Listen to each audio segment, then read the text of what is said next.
So we want unity with other Christians. That makes sense. But what about everybody else? Because not everybody's a Christian. How many Christians in the world? 2 billion. About 2 billion. There's 1.2 billion Catholics, and there's about 0.8 billion other Christians. So if you add it all together, you're at about 2 billion. Right? How many people in the world? Getting close to 7 billion. Right? And so Christianity is by far the largest religion in the world. There's no question to that. But once you start breaking up Christianity, guess which religion is, they're thinking, going to soon, if it isn't right now, the largest single religion in the world? Islam. Right? There's about 1.15 billion Muslims in the world. And so Catholics are still the single largest religion. If you add all Christians together, which is what we surely hope for, you would have the largest. And so it was nice that Dr. Huizengay spoke what he did, and then he also ended on a perfect note to transfer into this and to answer some of the questions that we have. Right? And so one of the things that Michelle introduced me as was the chair of the Religious Studies Department at St. Mary's. Of the 11 years that I taught there, one of the greatest blessings is I was able to develop a class called Catholicism and World Religions. Right? The reason that I came back to St. Mary's and was teaching there is there was a wonderful, faithful woman who taught world history and always wanted to teach a world religions class. And she was dying. And so that's why I was able to come back, is I replaced her in the classroom, and I was there while she was dying, helping her out, and we developed this class together. And so it was very much in her honor, and it became one of the most popular classes in the Religious Studies Department. It was an elective, and I would have about 70% of the kids take it. Now, many parents came worried. Is my kid going to be a Buddhist by the time they're done with senior year? I said, I don't think so. Why? Is because in that class, I wanted them to understand that there are other religions in the world, but when you study them, you come to know your own that much better. Right? And so it is wonderful to have it in this order. Here you see the document, Nostra Aetate, which literally means in our time. Right? And it's the declaration on the church to non-Christian religions. Okay? Now, I got this up here, and I have copies of the document for you, but I'm not going to give it to you now because I'm a teacher, and I know that you guys are students, and what do? You sit and read that, and you don't listen to me. All right? And so, I don't want to read everything to you, but I want to start here. Right? The church acknowledges who we are. And in our world today, with any conversation that you're discussing with someone, go back to who we are and what we already know. Right? Like, for example, we have a couple incredibly controversial issues in the news right now that are near and dear to our heart for good or for ill. You have abortion. You have homosexual marriage. You have all these issues. But you know what bothers me the most? Every time I open the newspaper, every time I turn on the radio, everything. Nobody's talking about the right issues. Nobody's talking about the right things. For example, with gay marriage. Well, what do you mean? Why can't two adults do this, do that? I mean, they love each other. A homosexual family can raise kids just as well as others. No statistics say they're bad. The question is really what? What is marriage?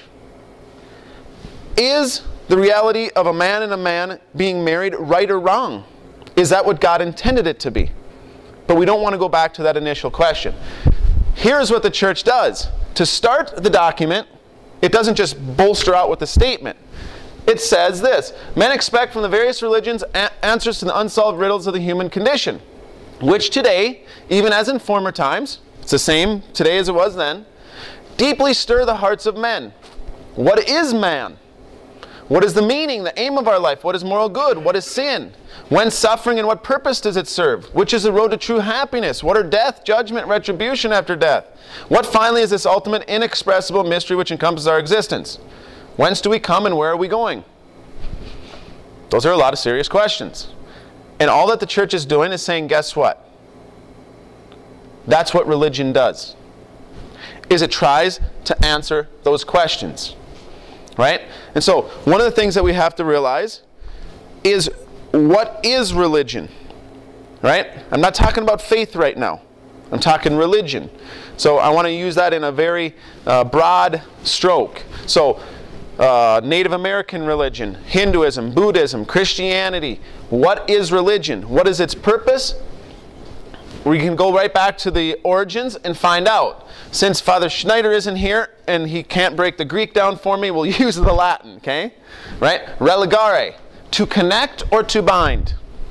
What is it that every single religion in the world tries to do? To make sense of what's around you, to connect you to what's happening, and to bind you. Right?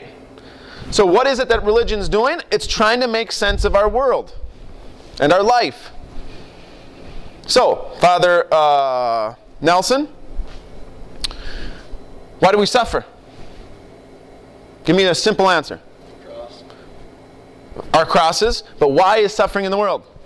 Sin. We just made sense of suffering. No, we could probably talk about it a little bit longer than that, right? Why is the sky blue? Now, the Catholic Church doesn't answer that, but we kind of do, because there's a dome and there's water above. How do we figure that out? Creation story. Now, we use myths, we use stories, whatever it is, to explain. So, when you're reading the creation story in Genesis, don't be reading it as a scientific formula. That is not what the writer intended. He explained what God did to make sense to us and why things are the way that we are. And he explained the most important things. Like, for example, what? Man and woman are what? Made for each other. They're made in God's likeness and image. He made us out of nothing. Right? He created, did you guys know this when you read creation story? He created light. And then a day later he created the sun. Isn't that interesting? To show who God is. Okay? And so, remember, anytime that you're studying another religion, you have to ask yourself this question. What is it that they're doing? What are they trying to explain? What are they dealing with? And ultimately what it is they're trying to explain why things are the way they are and how to deal with life. Okay? Paragraph number 2, paragraph 2. Here's what the church says. Religions, however, that are bound up with an advanced culture, right? So we're talking about today with technology, with everything. Okay? What has made it so hard for many religions to continue the way that they have? Technology, technological research, science, all this. Right? So, like I just told you, don't read Genesis like it's a scientific model.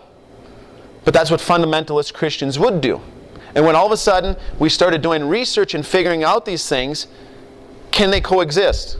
A fundamentalist view and some of the scientific research. Not that well. And so all of a sudden it becomes hard with this advanced culture. Okay, have struggled to answer the same questions by means of more refined concepts in a more developed language. Now I skipped a bunch in here and you can read it. The Catholic Church rejects nothing that is true and holy in these religions. Okay? That statement I want you to keep in your head. Okay? The Catholic Church rejects nothing that is true and holy in these religions. So what is the church saying about every other religion? That it has what in it? Truth and goodness. Because only something that is good can be holy. Right? She regards with sincere reverence those ways of conduct and of life, those precepts and teachings which, through differing in many aspects from the ones she holds and sets forth, nonetheless often reflect a ray of that truth which enlightens all men. Indeed, she proclaims and ever must proclaim Christ, the way, the truth, and the life, in whom men may find the fullness of religious life, in whom God has reconciled all things to himself. Okay? The word that Dr. Huizengay left us with, which was so beautiful, was right here. It's all about this, people. He said, Father Nelson's question, Michelle's questions, everybody's question, he said, doctrine matters because it's about the truth. It's about seeking what is true. So, if we want unity as Christians, we have to come to understand what is true, And when we discover what is true, believe it. The same thing can be applied to non-Christian religions. In the sense of this, we can have a discussion with them, but it has to still be grounded in truth. Right? Okay? Here we go. So, how should we look at world religions as Catholics? Right? Here's what the Church tells us from the Catechism. It's a beautiful statement, I believe. The Catholic Church recognizes in other religions that search among shadows and images for the God who is unknown yet near, since He gives life and breath and all things and wants all men to be saved. Right? Thus the Church considers all goodness and truth found in these religions as preparation for the gospel and given by Him who enlightens all men that they may have at length have life. Okay? Great stuff. So here's the big question for you, and this is the question I want you to be able to take home. Right? I'm a teacher. I've been a teacher for a long time, that I don't expect you to remember everything. If you remember one thing from what I talked to you today, I'll be happy, and this is it. So how do we as Catholics understand and explain these teachings of the Church? Okay, so I'm going to ask you some questions here. Are Buddhists right? About what?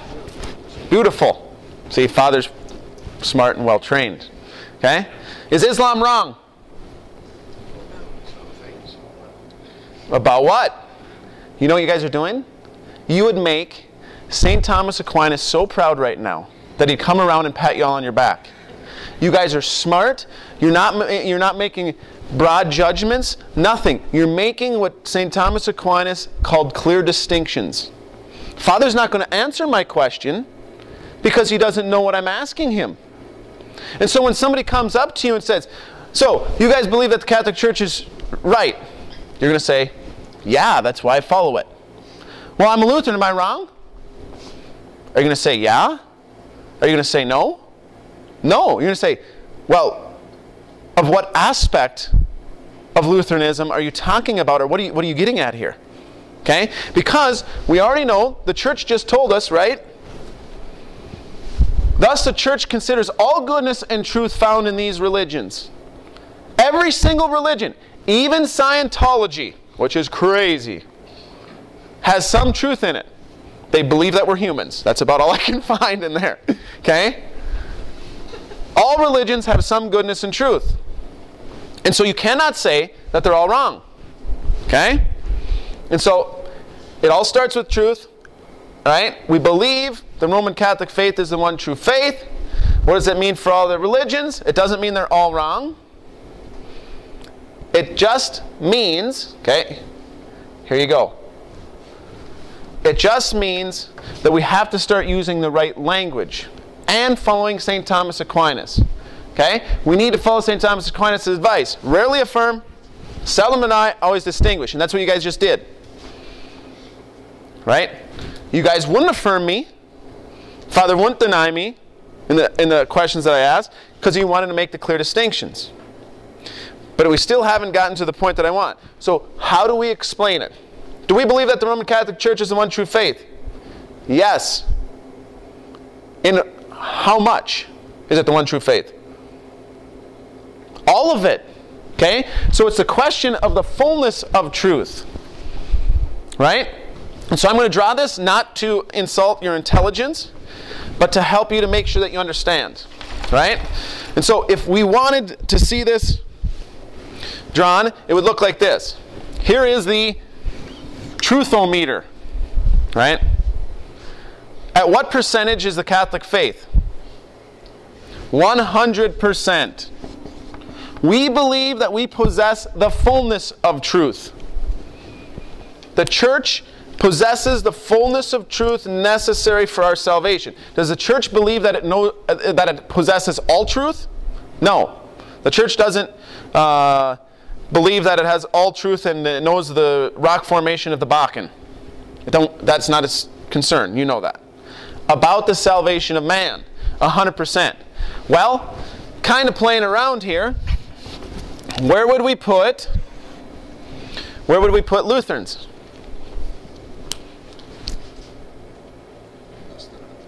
Less than 100%. Now, we could sit and we could talk about this for some time, but Dr. Huizenga just spoke to us. How different are we than the Lutherans? Not that much. Do they believe in Jesus? Yes.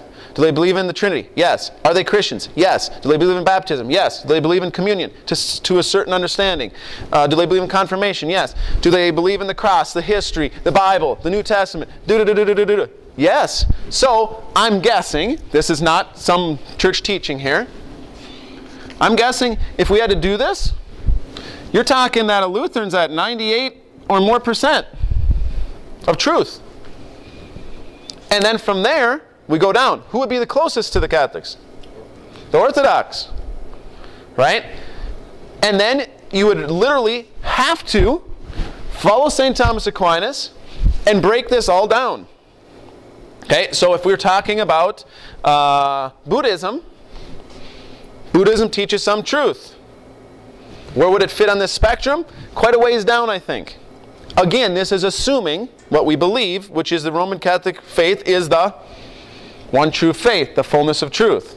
Okay? And so all Christians would have to be up here, and then we would start going down the line. After Christians, it would have to be who?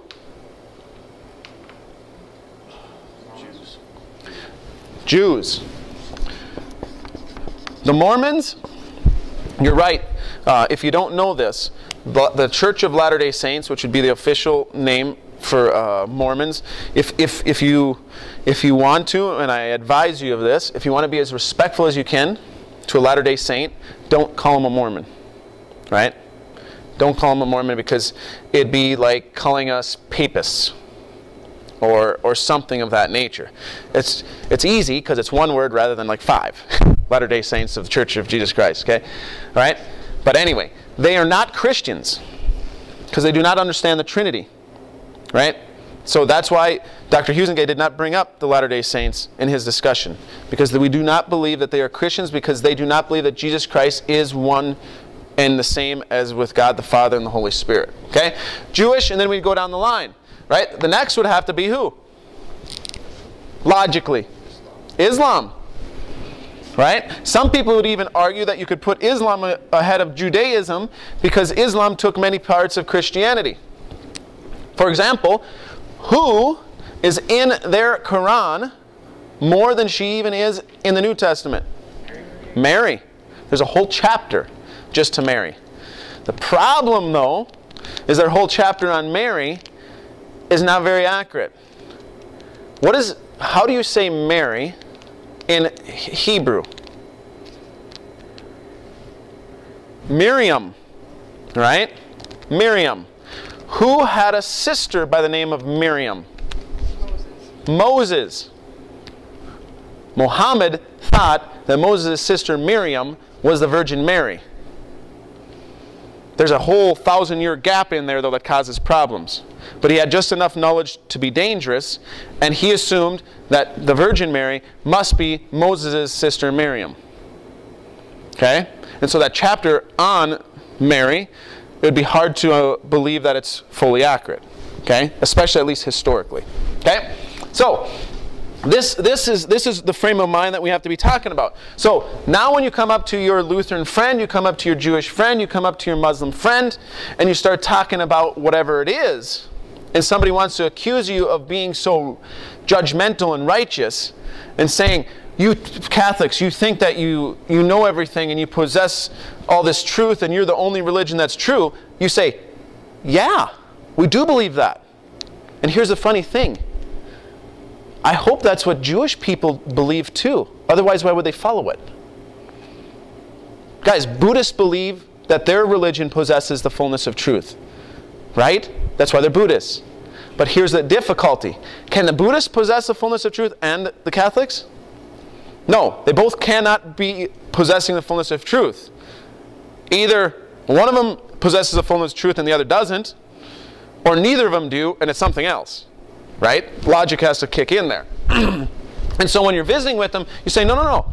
We do believe that we possess the fullness of truth. But that doesn't mean that you're wrong. It means that in a few areas we disagree, and now that's where we need to talk. And this is what the church is trying to do in this document, is say to the other religions of the world, we respect you. And it is our duty as a Christian to respect people of all faiths, race, whatever. But we also say this, we don't agree with you on everything. Where there is goodness and truth in your faith, we applaud you and we join you. Where we disagree, we have to be honest. And this is where we need to come to a better understanding and dialogue. Okay? Any questions? Don't be afraid to shout out a question if you have one. Right? Here we go. Here's the church's guideline. So how are we as Christians to do this? The church therefore exhorts her sons that through dialogue and collaboration with the followers of other religions, carried out with prudence and love, and in witness to the Christian faith and life, they recognize.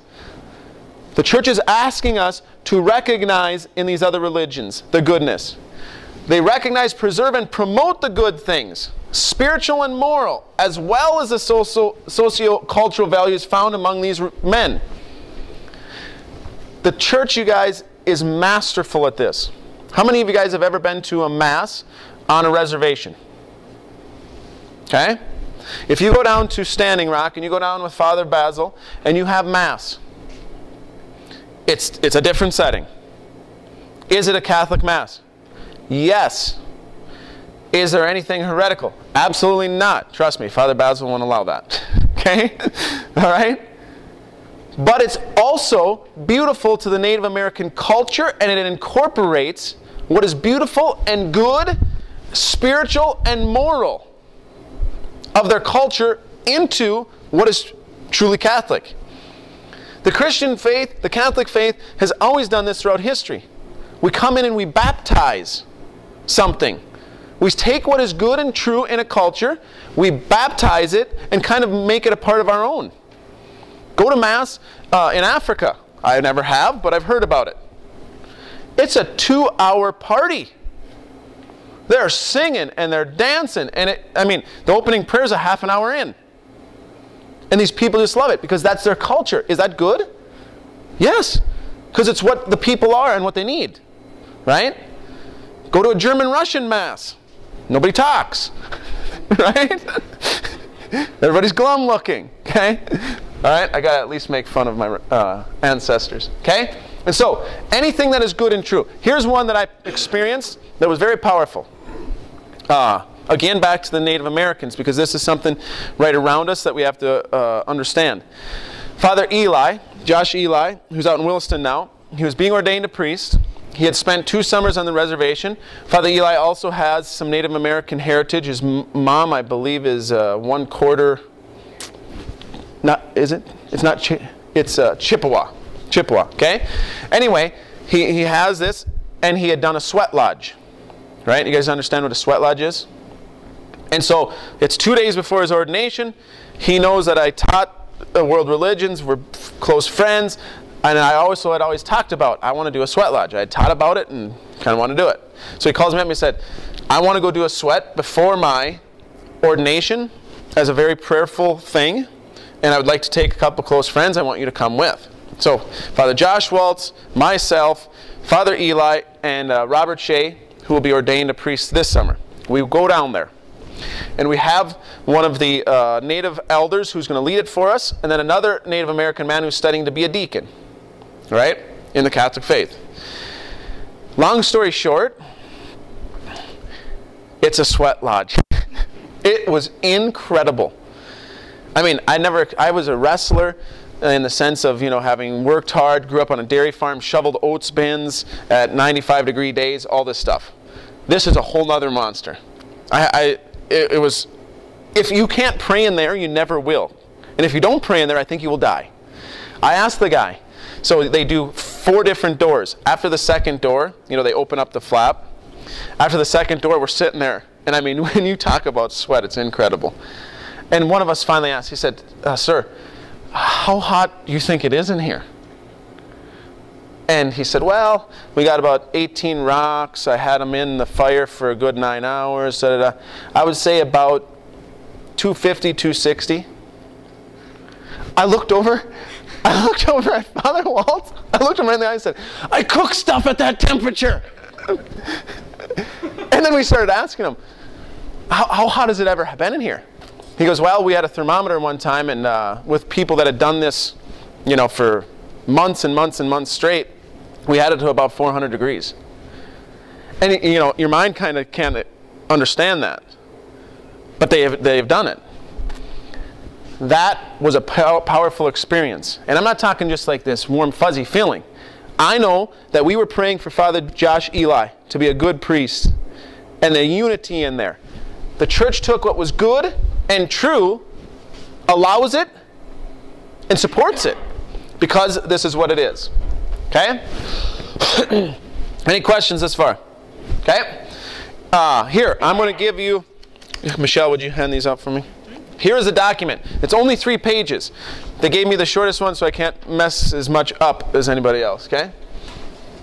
The 4 major religions that the church talks about in this document are Hinduism, Buddhism, Islam, and Judaism. And here's what's beautiful about it. The church never does anything by accident. The church is doing this. It talks about Hinduism, Buddhism, Islam, and then Judaism. Because if we went on our truthometer here, that's exactly how it would work from bottom up. Hinduism would have the least amount of agreeable truths. Then you would have Buddhism, right? And then you would have Islam, and then you would have Judaism. And so what the church is doing is it's showing the spiraling up of truth towards the one true faith, which we believe is the Roman Catholic Church. Okay? Here's what it says about Hinduism. It doesn't say anything specific. It just recognizes what it is. Hinduism, men contemplate the divine mystery and express it through an inexhaustible abundance of myths and through searching philosophical inquiry. They seek freedom from the anguish of our human condition, either through ascetical practices or profound meditation or a flight to God with love and trust. Okay? Hinduism, in a nutshell, is an ancient religion that has thousands and thousands and thousands of gods. How many gods do the Hindus believe in? That's a good question. They actually have a number, but it's to mean exactly what you said. 330 million, which pretty much means whatever comes up. Jesus is a god in Hinduism, right? And then there's a number of different Jesuses that break out from the Jesus that first started in Hinduism. You get the point here, all right? And so it's a polytheistic, it's a very ancient, very much about myth. In today's world, like I said, with science and technology and stuff, Hinduism is fighting to stay alive. One of the things that held Hinduism together was the caste system. You guys understand this? It's where we get the word outcast and all these different things. The caste system was a system of how it would put people in order. Right? So at the very, very bottom was the untouchables. You weren't even a category. This was prisoners, this was thieves, this was your homeless, whatever. Okay? So this is what Mother Teresa worked with, was the untouchables. Okay? And then you have the next 4. And at the very top was a Brahmin, which is a priest. Now, when we hear that, when our Western mind hears that, we're like, boy, are they cold and mean and all this. It makes perfect sense if you understand what Hinduism teaches, which is they believe in what when you die? Reincarnation. So why are you where you're at in the world? Because of your what? Because of your previous life. And so nobody should feel sorry for you, because guess who got you there? Yourself. And so don't think that the Brahmin has it so good and you should knock him off his pedestal. He got there from being a good and holy person. And each life he's been climbing the ladder. The reason I'm an untouchable and I'm laying in the gutter right now is because 1, I had a really bad life last time and I deserve this. Or 2, I've really done bad things right now in my life to deserve it. What's the word that they use to describe karma? How did I get here? I have bad karma. Okay? And so this to a Western mind sounds horrific. But to Eastern thinking mind, a Hindu mind, it makes perfect sense. But now with England having come in, India has been much more Christianized, all these things happening. The caste system has been outlawed since 1940. 8, I think it was. Right? But it's still kind of within their culture. And now with the economics of India and people, middle class growing, it's really shifted. And so Hinduism's kind of struggling to be relevant, if you will. Okay? So, Hinduism. The next is Buddhism. Right? Buddhism, in its various forms, realizes the radical insufficiencies of this changeable world. Okay? So Buddhism is a break-off of Hinduism. Right? What does the Buddha teach? He teaches the Four Noble Truths, right? Which are not exactly uplifting, right? All life is suffering. Everything changes. There is no you. And the only way out of this is to follow the Eightfold Path, right? And so what the Buddha comes to realize is this. All life is about is suffering. Tell me anybody in the world that doesn't suffer. What's the day that you start suffering, sir? Day you're born. Here's why the Buddha had this epiphany. He was a noble son of a king. His king wanted him, ironically, the story is the king wanted him to be a king. But some sage said he's going to be a wise religious teacher. And it scared the king so much that he hid him from everyone. Right? And he didn't want to, and then his mother died when he was young, and so his father protected him from everything to the point that he never saw disease, death, or suffering. He's 28 and has never realized that you are going to die. His dad would wear makeup, color his hair, and everybody who was around him had to be healthy the whole time. Right? Try to imagine the day when he broke out of the wall and went and started seeing these things. And what does he run into? A leper, a funeral procession, and a leper, an old man, and a funeral procession, and then he finally sees a religious sage. Your head would explode at 28 years old, not knowing that this is what everybody actually has to deal with. And so he goes into this big movement of how do I deal with this idea of suffering and death. And he comes to this reality. I need to realize that I don't exist, and the only reason that I suffer is because I desire. Okay? So the whole purpose of Buddhism is to try to stop desiring, which as Christians we very much disagree with.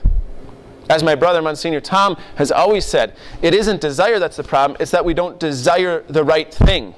We desire the little things when our main desire should be for all, which is God.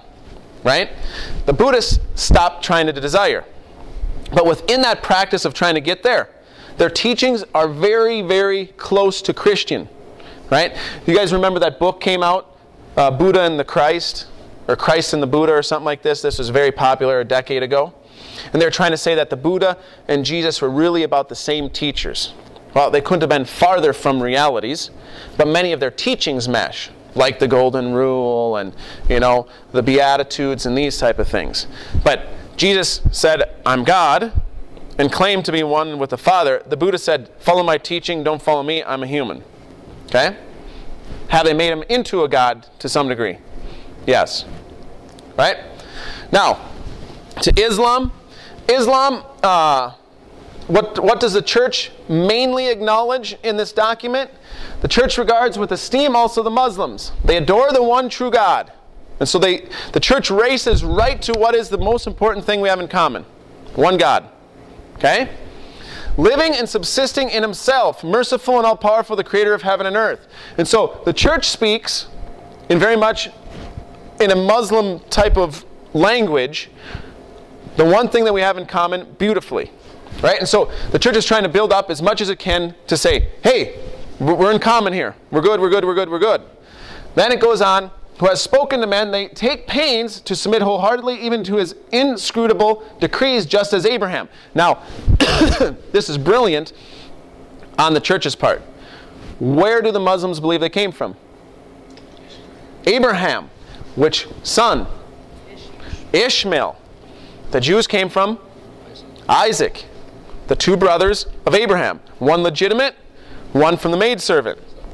Okay? With whom the faith of Islam takes pleasure in linking itself submitted to God. And so it immediately says, we all believe in one God together, and then we also follow Abraham. And so it's giving the two main connections of that religion with Christianity. And then, I don't think I have it in here. Yeah, here we go. I do have it in here. Then the church honestly acknowledges our past and says that we've had a difficult relationship with Islam. And now, with this difficult past, we need to forget it and work sincerely for mutual understanding. Now, when the church says forget it, doesn't mean like brush it under the carpet, we don't realize it's there. It acknowledged it, and it says now we need to forget that and start building in mutual trust. Okay? The Crusades, let me say this just because it bothers me so much. The Crusades, everyone, are the most misunderstood moment in history. And I hate it when people come out and say, yeah, and then the church had those crusades and murdered millions and all this other stuff. First off, why did the church start the crusades? Does anyone know? Islam had already taken over Jerusalem for 400 years. So it wasn't that. Islam starts in 632 or 622.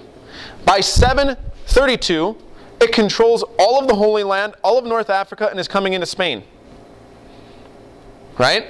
So we are already fighting wars with them about land and other stuff. Here's what happened. When the Muslims took over Jerusalem, they let the Christians come and be free. And they could come on pilgrimage and everything. Right? They just had to abide by certain things, and they actually for some times coexisted with the Catholic Church. The church would be used for Mass, and then the church would allow the Muslims to come in and pray there like it was a mosque. And so there was a decent relationship that had been built. But then the Seljuk Turks came in the late in the 1000s, imprisoned everyone, turned the Christians into slaves, selling the women into slavery, and destroying the churches, and no pilgrimages could happen. That'd be like, to say that we shouldn't have done the Crusades would be like this. We shouldn't have gone into Germany during World War II. That'd be the same thing. I mean, so they imprisoned the Jews and had concentration camps. We didn't need to be going in there. That was unjust. The first crusade was just, and it was the right thing to do. Now the problem is by the time we get to the last ones, we're not even making it to the Holy Land, we're attacking other Christian cities. That's where it falls apart, okay? Now, the most important part of the document that I want you to read on your own is number 4. You'll see it's numbered on the sides. This is with Judaism. You'll very quickly see that the church spent its most time very clearly explaining our close and wonderful and historic relationship to Judaism. Right? It goes on and on and on. Why?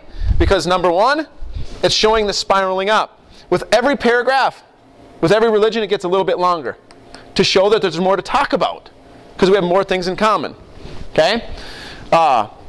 It also says this. The Second Vatican Council went to great lengths to state that any type of anti-Semitism is wholly unjust and not a part of the gospel. I'm not saying this to you, but I'd say it to anyone. Anyone who is anti-Semitic and calls himself a Christian is a hypocrite, heretic, liar. I just don't get it, right? It doesn't make sense how a Christian can be anti-Semitic. Christ was of the Jewish bloodline, of the Jewish faith. It's through these people that God worked to bring salvation to us. And all of a sudden we're going to turn against them? It just doesn't make sense. Let me tell you one story to help you to understand this. Judaism is our fathers in faith. Okay? So the church goes in all of this. Scripture, the people of God, this is how He worked through. Right? God, they do not teach anything that does not conform to the truth of the gospel and the Spirit of Christ. There is not one thing that Judaism teaches, the church says, that is contrary to what we believe. So, let's just make that a bold statement. Everything that Judaism teaches is not contrary to what the church teaches and what God brought to us. So are they 100% right? The church is saying they're not wrong in any of their teachings, but they don't possess what? Thank you. You guys got it. Excellent. Here's a story. So, Monsignor Shea, you guys know Monsignor. He was at the high school for 5 years. He and I were together before he did his other things now at the university. We were teaching an adult ed class. There's about 50, 60 people. And all of a sudden a young girl raised her hand and said, "Father, just what if, I know this isn't true, but what if we knew for sure and we found the body of Jesus?" They dug it up, and without a doubt, it was the body of Jesus. What would you do? And father, in his typical fashion, stops, and then he plays with his ear a little. And he goes, "Well, the first thing is I'd get out of these ridiculous clothes." Think about it. Can you stand up for us? That's ridiculous. What are you, Gothic? Yeah. He always wears black. Are you depressed? I'd get out of these ridiculous clothes, he said. I'd probably go back to school, get my doctorate in philosophy, and shortly I would be a Jew. And these people are like, "Oh my God, he's going to leave the priesthood and da-da-da-da." If Christ didn't rise, right, nothing is true. Your priesthood is meaningless, as our life as a Christian is meaningless. But the point I want to get to is, what would he become? A Jew.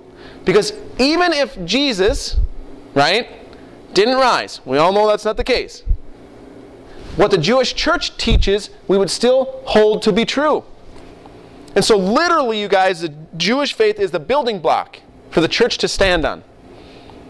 That whenever there's shifting, we go back to the roots. And it builds us up because God has worked through his people. Okay? Furthermore, in her rejection of every persecution against any man, the church, mindful of the patrimony she shares with the Jews and moved not by political reasons but by the gospel of spiritual love, decries hatred, persecutions, displays of anti-Semitism directed against Jews at any time and anyone. In the document, you'll see that the church clearly goes in and says, the church does not blame the Jewish people for the crucifixion of Jesus Christ. We all are to blame. Yes, the leaders of the Jewish people at that time took him to his death, but they are not to be blamed. Right? Who crucified Jesus? The Romans. Now, we all did on a theological and spiritual level, but historically it was the Romans that killed him, not the Jews. Now, did they have a hand in it? Sure. Okay? In paragraph 5, the church gives its guidelines to all mankind and how we are to treat a person of any race, color, condition of life. So this is like the call to action right here. Right? And so we are to make sure that with anybody that we confront, doesn't matter race, religion, anything, we treat them, right, as a person that is the person of Christ, which we've already known. Questions? Anything with any of the religions, anything that strikes you?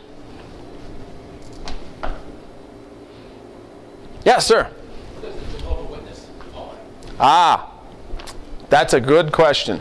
Jehovah Witnesses would fit into a subcategory right next to the Latter-day Saints. Jehovah Witnesses are not Christian. Sometimes, especially with Latter-day Saints, it's hard for them to hear us say that, but it goes back to what Dr. Huizengay said, right? And this is why I am very happy, Michelle, how this was put together. That what Dr. Huizengay said was a platform for me to get on and continue on. So, the Jehovah Witnesses believe that Jesus, right, was an active person that brings salvation, but he was not God. Jehovah Witnesses, Latter-day Saints, are all a renewed 4th century heresy called Arianism. Right? Arius, who was a priest, taught that Jesus was not one and the same with God. Right? He was not begotten. He was made. That's why we very clearly say in the Nicene Creed, right? Begotten, not made. One in being with the Father. Through him all things were made. If through him all things were made, that means he had to be there in the beginning. Right? So, Latter-day Saints believe that Jesus was the firstborn son of the Father. Right? He was made of the Father. Which, by its very nature, if God made him, he's below God. So he's really not God. And so, the easiest way to answer is, who's Christian, who isn't Christian? Do they truly understand the Trinity? Right? And if they do not understand the Trinity, they can't be Christian because we do not recognize then their, what sacrament? Baptism, right? I once gave a talk at the Latter-day Saints worship hall, and I was teaching their high school kids. I'd been asked by a wonderful woman if I'd come in and talk about Catholicism. So I just literally took you guys the Nicene Creed, because that's where everything is and where we differ. And as I was going through it, all of a sudden it got to that area, and all of a sudden a smart kid in the back raised his hand and said, so why doesn't the Catholic Church recognize our baptism? And I knew the answer. And I said, well, I think it probably has to do with, how you baptize. He goes, well, we baptize in the name of the Father, Son, and the Holy Spirit. And they do. And I said, well, I really didn't want to get into it since there's like a room of 70 of them and about 50 of their parents standing around. And finally I just said, I said, it's the understanding of who the person of Christ is. Moving on, and tried to get into it because we could have got deadlocked right there, because it's the heart of the issue. And I wanted them more to just kind of know who we are and what we believe. It's all about who is Christ in relationship to the Father and to the Holy Spirit. Okay? Anything else? It's a beautiful document. You can read it in 5 minutes yourself. I would ask you to do that just to kind of go through it and see all the parts that I skipped that are beautiful. And then with these guidelines, at least it should help you to really take it in. Right? And so, just a quick review. We believe that the Catholic Church possesses what? Fullness of truth, necessary for our salvation. Does this mean all other religions are wrong? No. It means that we believe that they do not possess the fullness of truth. They all possess truth. Right? It's just not, now we have to follow who? Not Father Nelson, but St. Thomas Aquinas, and make clear distinctions. Right? Just like any other good conversation should be. Right? Make clear distinctions, get back to the source of where the differences lie. God bless all of you. Thank you. Recorded in the Diocese of Bismarck, North Dakota.